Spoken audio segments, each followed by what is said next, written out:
Saludos amigos, mi nombre es Frankie Arias y este es el canal Robert Sánchez TV, que tiene recurrentemente un contenido de mucho interés para toda la República Dominicana.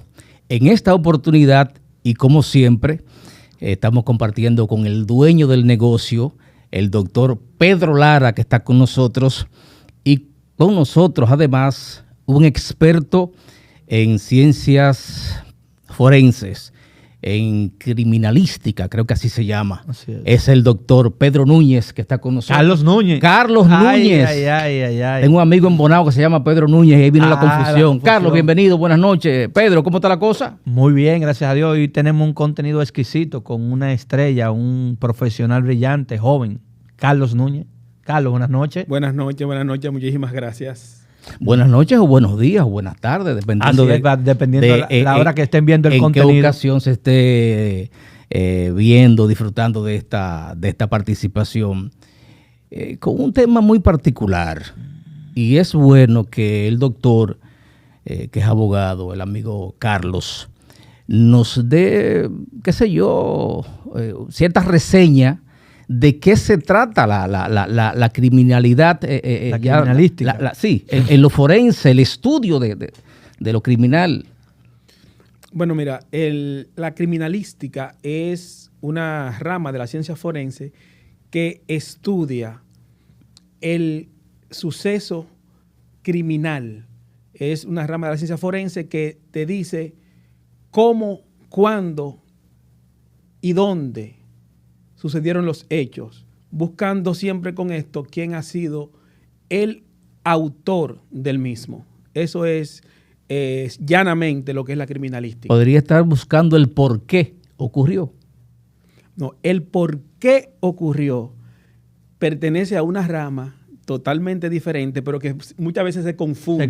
La psicología. Que es la criminología. Son cosas criminología distintas. Estudia el por qué la persona que comete un hecho, el por qué pasa en la psiquis de esa persona. ¿Qué lo llevó a eso? ¿Cuál es la mentalidad que lo lleva a cometer un hecho delictivo? Eso es la criminología, en contraste con la criminalística. Como Pedro Lara es abogado, sé que tiene una batería de preguntas, de interrogantes para el doctor Carlos Núñez.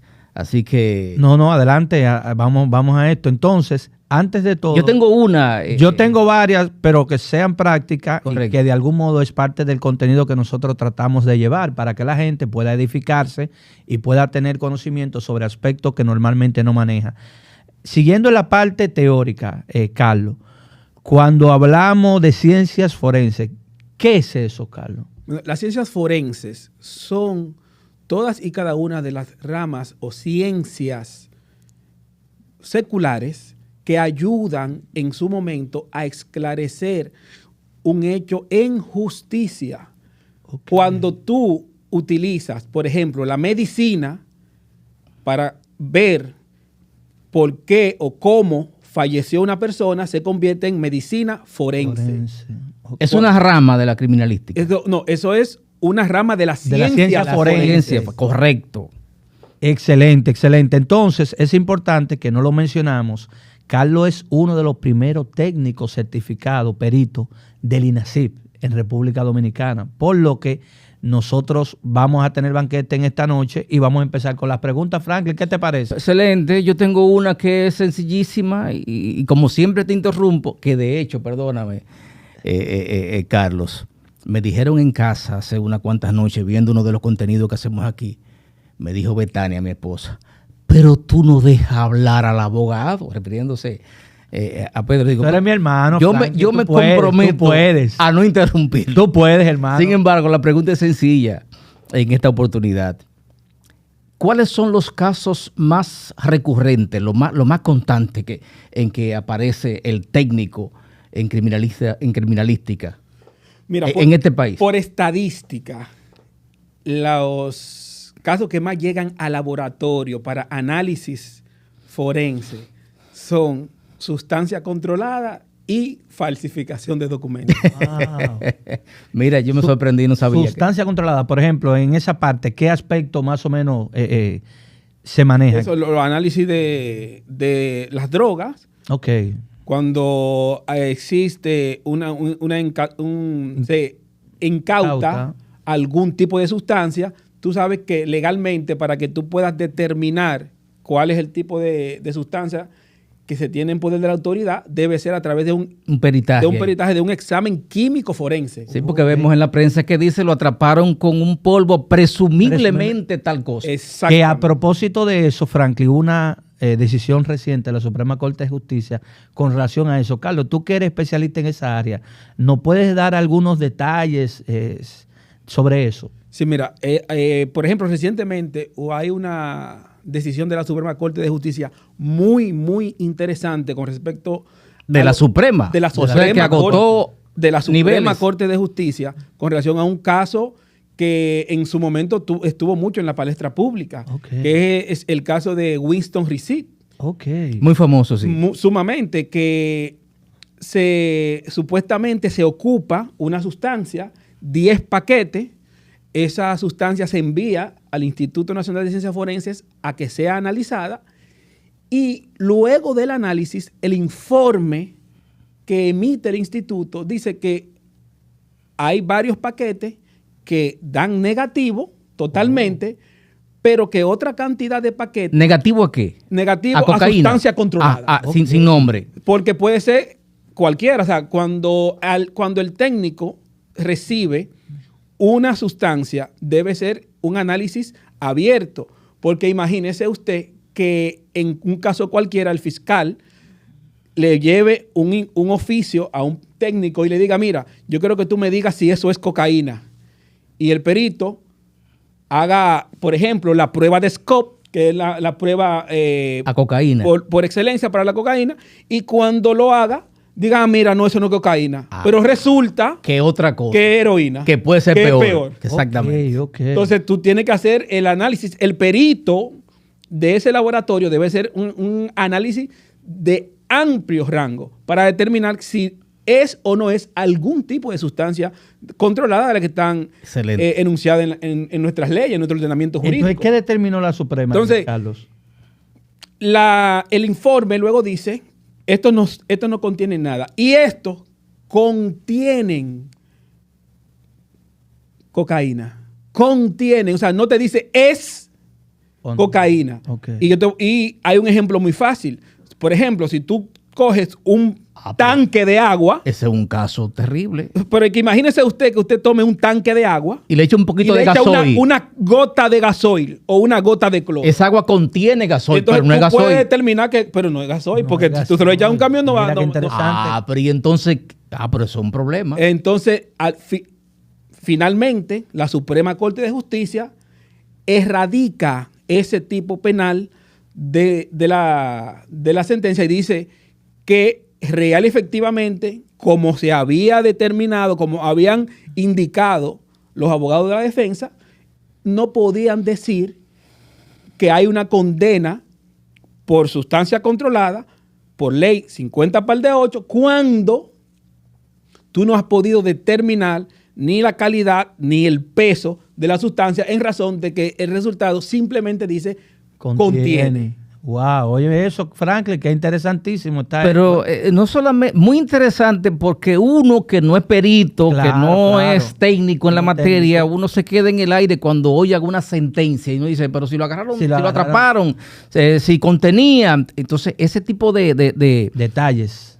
Cuando sea clara, que tú dices, bueno. Entonces lo sueltan, ¿no?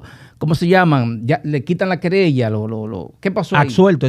No, la Suprema Corte de Justicia lo que hace es que con relación a ese tipo penal, dice, miren, con relación a este tipo penal, eso no puede ser. Procede. No procede, eso no puede ser. Porque real efectivamente el peritaje, el informe pericial no fue conclusivo. Una cosa, Carlos, ahorita mencionabas tú que uno de los aspectos que más se trabaja en lo que tiene que ver con las ciencias forenses y lo que tiene que ver con ese tipo de levantamiento es la parte documental. ¿Cómo, por ejemplo, se determina eso? Muchas veces una persona dice que... Examen de caligrafía, se llama. Dice que firmó un determinado documento, pero al final de cuentas esa persona dice que no reconoce esa firma, que no fue él que la hizo. Entonces, ¿de qué manera se puede determinar para que la audiencia pueda tener algún modo una idea sobre eso? Eso es a través de un examen de una pericia caligráfica. Okay. La pericia caligráfica lo que hace es que identifica la autoría o no de una firma o de una escritura para que se determine si es una persona el autor de la misma. ¿Cómo se hace eso? Mira, hay metodología de análisis, método grafonómico, método macrocomparativo. Hablando en español, Carlos, porque Entonces, para la audiencia, para mí tal vez pero para la audiencia. Lo que se busca, ¿qué se busca? El geográfico, el modismo, sí, la particularidad que tiene hay una precisión, cada persona. Hay una precisión científica que determina si es sí o no. Hay una precisión científica y que es aceptada a nivel mundial. Oye. En todos los tribunales de justicia con relación al análisis y el estudio de las firmas y de los documentos. Yo quiero excusarme con ustedes dos, porque se me quedó un cabo suelto en el asunto de contiene cocaína, que es diferente a que es cocaína. Ahí la autoridad, ya ese caso llegó a la Suprema, ya creo que de ahí para adelante hay que desmontar todo, ¿no? En ese aspecto específico. Pero quien hace la prueba, quien hace el análisis en el INACIT, no está expuesto a ser llamado. ¿Había alguna falla en...? No, porque el perito que hace el análisis y dijo lo correcto. Y tiene la autoridad para ya eso. Es el juzgador en este caso. Dijo, mira, yo utilicé tal metodología, esta técnica y esta técnica, y luego de que analicé esto, el resultado fue este. Porque, ¿qué pasa? Es que el perito como tal no es juez. Es el juzgador. Perito no es fiscal. Solo dice, aquí hay o no hay esto. Al perito se le envía la evidencia. Y el perito entonces analiza esa evidencia, emite un resultado y ya la autoridad competente es el que decide si ese resultado de esa evidencia analizada es o no es una prueba. ¿Es posible que el perito en el instituto esté analizando el polvo, la sustancia, qué sé yo, el líquido o la hierba, lo que sea que esté analizando, y no sepa de qué caso específicamente es en la justicia? Sí, claro. O es que el analista, el que está en un laboratorio, no maneja proceso. No sabe de quién es eso. Proceso. No maneja proceso. El perito, el que está Es en el laboratorio, importante. lo que maneja es evidencia. Evidencias. Bueno, quede claro ahí. Podemos volver al asunto de la caligrafía. Y cuando, si tú tienes un par de preguntas más sobre eso. Una cosa importante, Carlos, en meses recientes hubo un caso donde un comunicador se vio envuelto en una situación específicamente con un contraalmirante, Alburquerque, y en meses recientes hubo una decisión, y dentro de las cosas que tuvo mayor nivel de controversia, de confrontación en el juicio, fue lo que tiene que ver con el video. Como prueba, el video como prueba. ¿Qué fue? ¿Te refieres al caso de Duncan, de Manuel Duncan? Exacto, fallecido. Y Félix Alburquerque. Mira. ¿Qué pasó ahí, Carlos? Es lamentable decir que muchas veces está pasando algo inusual en lo que es el análisis de ese tipo de evidencia digital, que es como se llama. Video. Los videos está catalogado así. Está catalogado dentro de lo que son evidencias digitales. ¿Por qué te digo que está pasando algo inusual? Porque para un abogado es bien sabido que la prueba, los elementos de prueba no pueden ser alterados. No. Bajo ninguna circunstancia. O sea, automáticamente yo tomo un video, que es el caso específico, y le hago ediciones a los fines de que se vea una concatenación de hechos de la forma en la que yo lo quiera acomodar, automáticamente existe una alteración. O sea, no importa, vamos a estar claros, no importa que el contenido tú no lo estés modificando. Ahora, cuando tú me pones los hechos. Es como si yo estuviera grabando una película y te grabo un pedacito aquí, un pedacito allí y después te pongo y te hago una escena que pareciera que el tipo voló el carro con una montaña con el vehículo. Vamos a ver si yo entendí. Sí. Vamos a ver si yo entendí. El contraalmirante mató a Duncan. Le dio un par de balazos.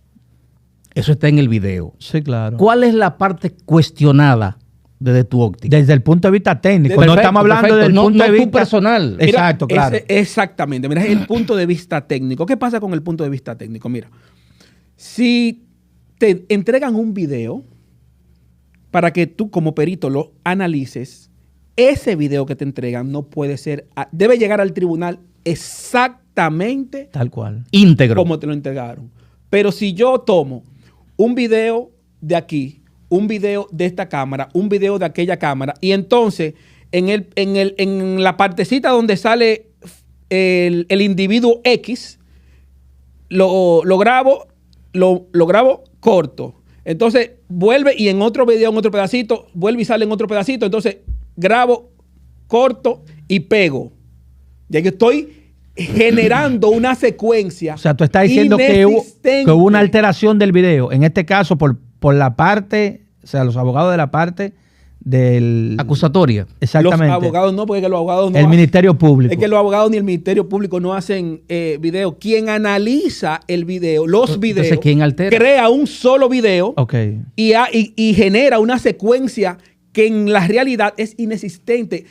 No existe un video que se haya realizado que capte toda esa secuencia. Ok. Sino que lo que se está haciendo es que se están tomando porciones de diferentes videos y está generando una secuela. Ese es el video que se negaban a aceptar como prueba en principio. Exacto. Correctamente. El primer video que por lo menos que yo vi Salió en redes sociales era solo de la cámara que estaba en la banca de apuestas, en la banca esa de lotería, donde se produjo ya. Yo no vi otra secuencia. No te refieres a ese en específico, el de la banca, sino a otro más amplio. Lo que se deposita en el tribunal es un video donde se genera una secuencia de donde se ve mucho más amplio, mucho más largo todo, pero no es un video en específico de una cámara. No, sino que se cogen varias cámaras. Estamos tratando este tema de manera casual, sin conversar nosotros que íbamos a tratar, porque es un tema que está en la justicia. Creo que ya hay una condena al contraalmirante. Pero resulta interesante aclarar. Pero es bueno que la gente sepa. Claro, porque es la idea. Ese detalle, porque yo mismo me extrañé muchísimo cuando no, que no aceptan el video como prueba.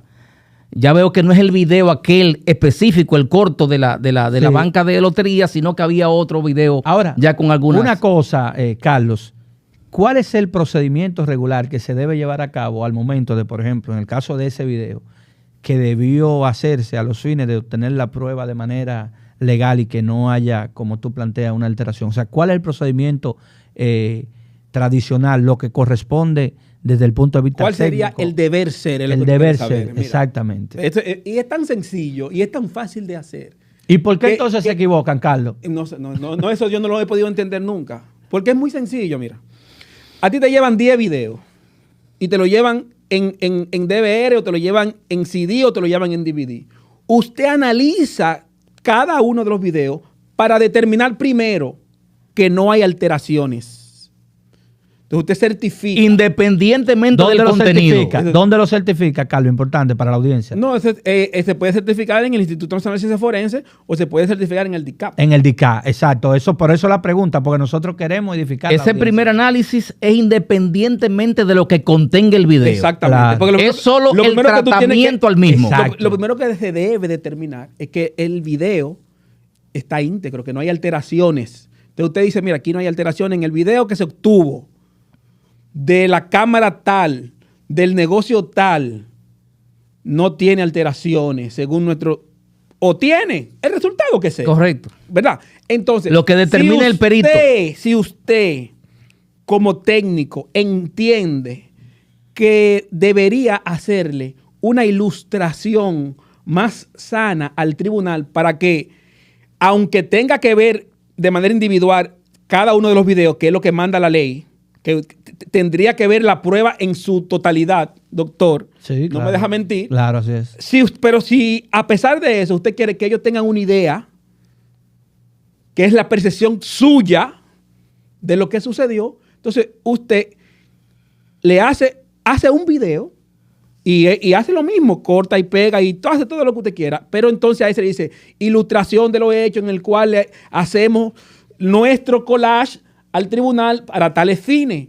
Y los jueces ven ese video que usted hizo. Hay que estudiar derecho. Y ven los demás videos que son lo que real y efectivamente valen. ¿Sabe por qué? Porque esos son los videos auténticos que recogieron los hechos.